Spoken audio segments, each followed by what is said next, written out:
Welcome to கதைகளின் குரலோசை. நான் உங்கள் மகிழினி. இப்போ நம்ம பார்த்துட்டு இருக்க கதை என்னன்னா, யோகி விஜயகுமார் ஜெயராமன் அவர்கள் எழுதிய ராஜராஜ சோழனும் விஞ்ஞானி ராஜாமணியும் அப்படிங்கிற கதையை தான் நம்ம பார்த்துட்டு இருக்கோம். கதையோட சுருக்கத்தை சொல்கிறேன். ராஜாமணி அப்படிங்கிற ஒரு விஞ்ஞானி கால இயந்திரம் ஒன்று தயாரிக்கிறாரு. அந்த கால இயந்திரத்தின் மூலமாக சோழர் காலத்துக்கு போகிறாங்க. அங்கே போய் ராஜராஜ சோழனை சந்திச்சாங்களா, அவங்களோட பேசினாங்களா அப்படிங்கிறத தான் இந்த கதையோட அடித்தளமே. சரி, நம்ம கதைக்குள்ளே போகலாமா? போன அத்தியாயத்தோட லிங்கை டிஸ்கிரிப்ஷனில் கொடுத்துருக்கேன், பார்த்துட்டு வாங்க. சரி, இந்த அத்தியாயத்தை பார்த்தலாமா? மன்னா, அதன் பெயர் மயக்க மருந்து ஸ்ப்ரே. அதை சுவாசித்தால் மயக்கம் வரும் என்று கூறினான் ராஜாமணி.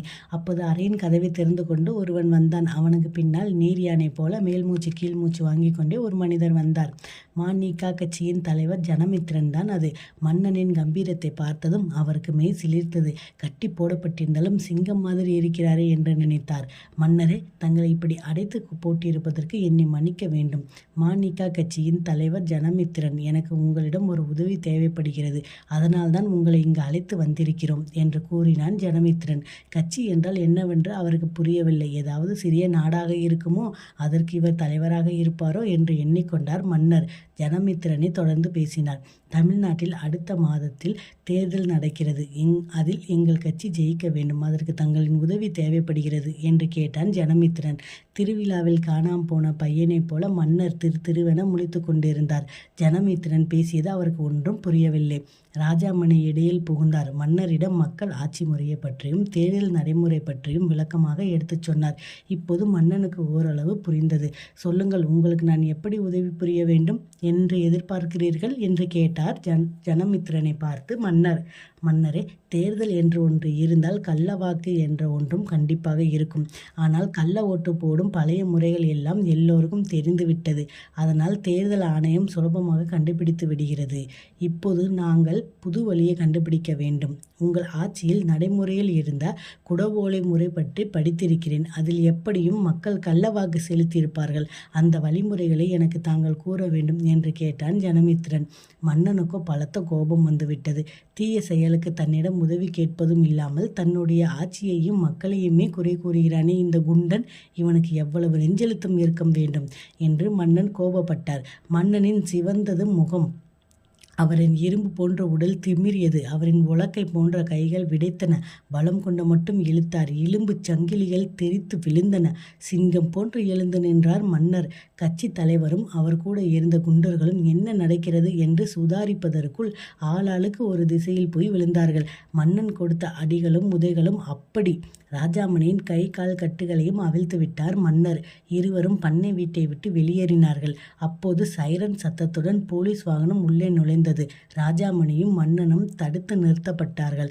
போலீஸ் அதிகாரி வண்டியில் இருந்து இறங்கி வந்து அவர்களை நெருங்கினார். சார், உங்களுக்கு ஏதோ ஆபத்து என்று முதல்வர் அலுவலகத்தில் இருந்து தகவல் வந்தது. நீங்கள் எப்படி தப்பித்து வந்தீர்கள் என்று கேட்டார் காவல் அதிகாரி. ராஜாமணி தாங்கள் தப்பி வந்த கதையை விரிவாக சொன்னார். ராஜாமணி எதுவும் புகார் கொடுத்து பெரிய விஷயமாக்க விரும்பாததால் மாநீகா கட்சியின் தலைவர் ஜனமித்திரன் எச்சரிக்கை செய்யப்பட்டு விடுவிக்கப்பட்டார். போலீஸ் அதிகாரி தொடர்ந்து பேசினார். மிஸ்டர் ராஜாமணி, நீங்கள் எங்களுடன் கொஞ்சம் வர வேண்டும். ஆளுங்கட்சியின் மாவட்ட செயலாளர் உங்களை சந்திக்க விரும்புகிறார் என்று கூறினார் போலீஸ் அதிகாரி. இது என்ன புது குழப்பம் என்று தோன்றியது ராஜாமணிக்கு. சிஎம் தம்மிடம் பேச விஷயம் சம்பந்தமாக தான் இருக்கும் என்று நினைத்து கொண்டார் ராஜாமணி. சரி, சென்று பார்த்துவிட்டு தான் வரலாமே என்று நினைத்து கொண்டார். அவ்வளவு பெரிய அரசனை கூட்டி வந்து அலைக்கழிக்கிறோமே என்று மனதில் குற்ற உணர்ச்சி கூட எழுந்தது ராஜாமணிக்கு. ஆனால் மன்னன் நடப்பதை பார்த்து இன்னும் ஆர்வத்தோடு தான் இருப்பது போல் தெரிந்தது. போலீஸ் வாகனத்திலேயே தஞ்சையில் இருக்கும் ஆளுங்கட்சியின் மாவட்ட அலுவலகத்திற்கு சென்றார்கள்.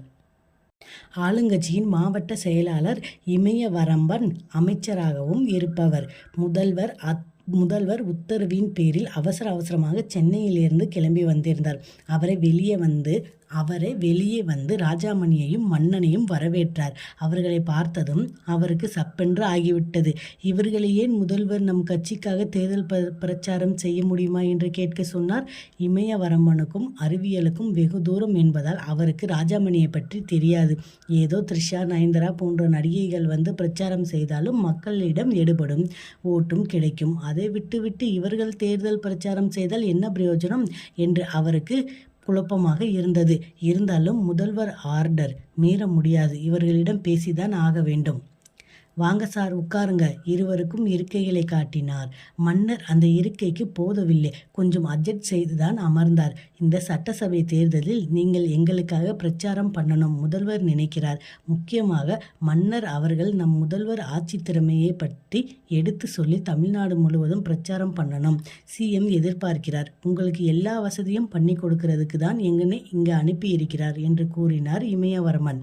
இது ஏதோ வேண்டுகோள் மாதிரி தெரியவில்லை ராஜாமணிக்கு. வேறு வழியில்லை. இல்லை என்றாலும் இங்கேயும் இருட்டு அறைக்குள் கட்டி போட்டுவிட்டால் என்ன செய்வது? இப்போதுக்கு தலையாட்டி வைக்க வேண்டியதுதான். அமர அப்புறம் எப்படி தப்பிக்கிறது வழியை பற்றி யோசிக்கலாம் என்று நினைத்து கொண்டார் ராஜாமணி. கே கட்சியின் தலைமை அலுவலகம். பின் குறிப்பு: கட்சி பெயரை பற்றி நீங்களே ஏதாவது விபரீத எண்ணங்கள் கொள்ளக்கூடாது. கேள்வி கேட்போர் கழகம் என்பதின் சுருக்கம்தான் கே கட்சி. அந்த கட்சியின் தலைவர் கோவிந்தராஜன் பாவேந்தன் என்பதின் சுருக்கம்தான் இந்த பெயர். எப்போதும் அரசை எதிர்த்து ஏதாவது கேள்வி கேட்டுக்கொண்டே இருப்பதால் அதுவே அந்த கட்சிக்கும் பெயராக அமைந்துவிட்டது. அலுவலகம் பரபரப்பாக இயங்கிக் கொண்டிருந்தது. தொண்டர்கள் வருவதும் போவதுமாக இருந்தார்கள். தலைவர் அப்போதுதான் காலை உணவை முடித்து கொண்டு வந்து அமர்ந்தார். தலைவரின் இன்றைய நிகழ்ச்சிகள் என்னவென்று தெரிந்து கொள்ள ஆர்வமாக இருந்தார்கள். எதிரில் அமர்ந்து இருந்த 2ஆம் கட்ட தலைவர்கள். தலைவர் சில நாட்களாகவே நெடிய சிந்தனையில்தான் இருந்தார். உடலில் கொலஸ்ட்ரால் அளவு அதிகமாகிவிட்டது என்று டாக்டர் எச்சரித்தது. கண்டிப்பாக வாக்கிங் செல்ல வேண்டும் என்றும் சொல்லிவிட்டார். பேசாமல் ஏதாவது காரணத்தை வைத்து நெடிய நடைப்பயணம் செல்வது என்ற முடிவு எடுத்தார். ஆனால் இன்னும் தகுந்த காரணம்தான் கிடைக்கவில்லை. போன மாதம் பெய்த மழையில் வேறு எல்லா அணைகளிலும் தண்ணீர் நிரம்பி வழிகிறது. ஒரு வாரமாக இலங்கைக்காரனும் எந்த மீனவனையும் சுடவில்லை. பின்பு என்னதான் காரணம் சொல்வது? தேர்தல் வேறு வந்துவிட்டது. அவர் அமைத்த கூட்டணியில் கிட்டத்தட்ட 8 கட்சிகளை சேர்த்து விட்டார். ஆனாலும் இன்னும் அவருக்கு திருப்தி இல்லை. இப்படி பலவாறாக சிந்தித்து கொண்டிருந்த வேளையில்தான் ராஜாமணியை பற்றி செய்தி அவருக்கு வந்து சேர்ந்தது. அப்போதே அவர் முடிவெடுத்து விட்டார். கூட்டணியில் ராஜராஜ சோழன். அடுத்த நாள் காலை தலைப்பு செய்தி இதுவாகத்தான் இருக்க வேண்டும் என்று. சில பல செல்பேசி கால்களுக்கு பிறகு அவருக்கு ராஜாமணி எங்கே இருக்கிறார் என்பது தெரிந்தது. ராஜாமணியும் மன்னனும் இப்போது தஞ்சையில் இருக்கும் ஆளுங்கட்சியின் மாவட்ட அலுவலகத்தில் இருப்பது தெரிந்தது. இதே நேரத்தில் தமிழ்நாட்டின் எதிர்க்கட்சி தலைமை அலுவலக நிலைமையை பார்ப்போம். அங்கேயும் இந்த செய்தி மிகுந்த பரபரப்பை ஏற்படுத்தி இருந்தது. கட்சியின் தலைவர் நீதிமணி அவர்கள் இந்த செய்தியை எப்படி தன்னுடைய கட்சியின் எதிர்காலத்துக்கு உபயோகப்படுத்திக் கொள்ளலாம் என்று தீவிரமாக சிந்தித்து கொண்டிருந்தார். ஏற்கனவே தாம் சோழ பரம்பரை என மக்களிடம் சொல்லி கொண்டிருப்பது அதை அந்த ராஜராஜ சோழனே வந்து கட்சி மேடையில் நின்று ஆமோதித்து விட்டால் கண்டிப்பாக இந்த தடவை ஆட்சியை பிடித்து விடலாம் என்று அவரது திட்டம். 2 கட்சிகளின் தலைவர்களும் தங்கள் திட்டங்களோடு தஞ்சையை நோக்கி காரில் பறந்து கொண்டிருந்தார்கள். தஞ்சையில் இருக்கும் ஆளுங்கட்சியின் மாவட்ட அலுவலகம் இன்று வெகு பரபரப்பாக இருந்தது. 3 கட்சிகளின் தொண்டர்களும் காரசாரமாக விவாதித்து கொண்டிருந்தார்கள். தலைவர் நீதிமதியும் தலைவர் கோப்பாவும் காரிலேயே அமர்ந்திருந்தார்கள். ராஜராஜ சோழன் யாருக்கு சொந்தம் என்ற விவாதத்தில் தள்ளுமுள்ளு ஏற்படும் நிலை ஏற்பட்டுவிட்டது. போலீஸ் என்ன செய்வது என்று தெரியாமல் தேமே என்று வேடிக்கை பார்த்து கொண்டு நின்று கொண்டிருந்தார்கள். 3 கட்சிகளின் தொண்டர் படையும் சம அளவில் இருந்ததால் எவ்வளவு விவாதம் ஏற்பட்டாலும் தீர்வு கிடைக்காது என்பது தெரிந்த பின்பு அவர்களாவே ஒரு முடிவுக்கு வந்தார்கள். பேசாமல் மன்னனிடமே கேட்டுவிடுவது.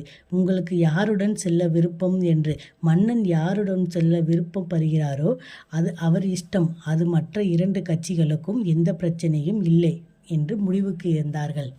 எல்லோரும் கும்பலாக மன்னனுக்கும் ராஜாமணிக்கும் இருந்த அறைக்குள் சென்றார்கள். அதிர்ச்சி காத்திருந்தது. அவர்களுக்கு அங்கே காலி அறைதான் இருந்தது. மன்னனையும் காணவில்லை, ராஜாமணியையும் காணவில்லை. இங்கே அதிகாலையில் நடந்த ஒரு விஷயம் உங்களுக்கு தெரிந்திருக்க வாய்ப்பில்லை.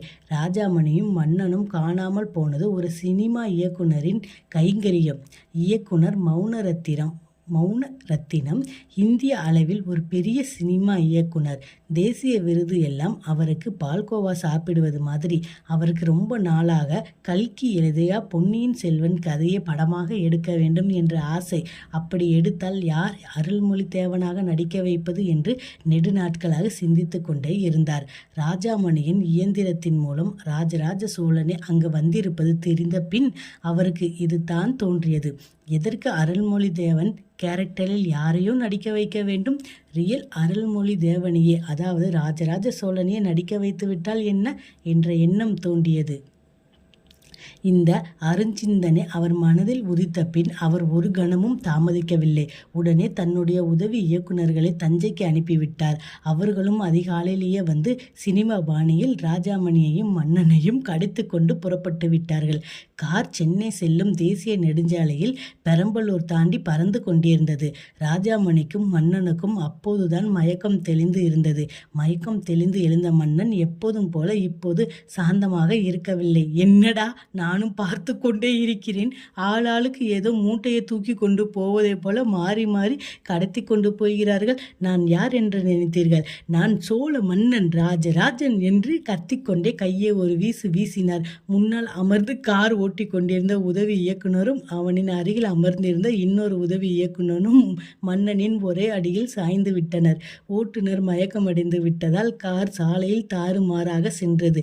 ராஜாமணியும் இன்னும் முழுதாக மயக்கம் தெரியவில்லை. மன்னனுக்கும் தேர்தான் ஓட்டத் தெரியும், கார் ஓட்டத் தெரியாது. கடைசியில் கார் இடது பக்கத்தில் இருந்த பள்ளத்தில் சென்று பாய்ந்தது. அது ஒரு ஆற்று பாலத்தை ஒட்டிய பகுதி. நல்ல வேளை, அங்கே யாரோ திருட்டுத்தனமாக அள்ளி கொண்டு இருந்த மலை போல குவிக்கப்பட்டிருந்த ஆற்று மணலில் கார் பாய்ந்து நின்றது. ராஜாமணிக்கும் மன்னனுக்கும் காயம் பெரிதாக ஏற்படவில்லை.